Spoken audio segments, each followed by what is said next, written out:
Muscle workout, strengthening your body and vocabulary. Hello everyone, today, we're going to dive into an exciting topic. Muscle workout. Whether you're a fitness enthusiast or just curious about this term, you're in the right place.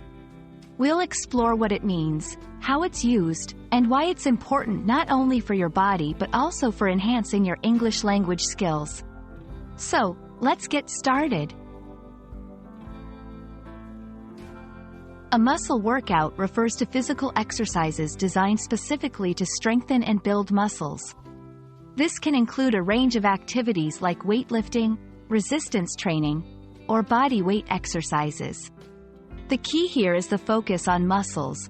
It's all about targeting different muscle groups in your body to improve strength, endurance, and muscle tone. Resistance training. This involves using resistance to force your muscles to contract. This resistance can come from weights, resistance bands, or even your own body weight. Weightlifting. A more intense form of muscle workout. Weightlifting focuses on lifting weights to build muscle mass and strength. Body weight exercises. These are exercises where you use your own body weight as resistance, like push-ups, pull-ups, and squats. 1. Increased muscle strength. Regular muscle workouts lead to stronger muscles. 2. Improved overall health.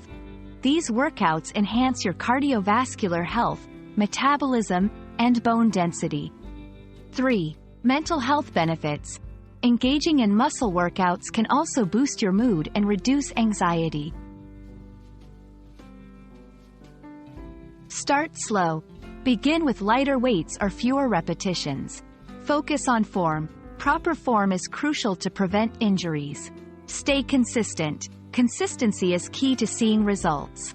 Seek professional advice. If you're unsure, ask a trainer for guidance. Muscle workouts are an excellent way to strengthen both your body and your English vocabulary related to fitness. Whether you're hitting the gym or exercising at home, remember the importance of proper form and consistency. I hope this video helps you on your fitness journey and in learning English. Stay strong and keep learning.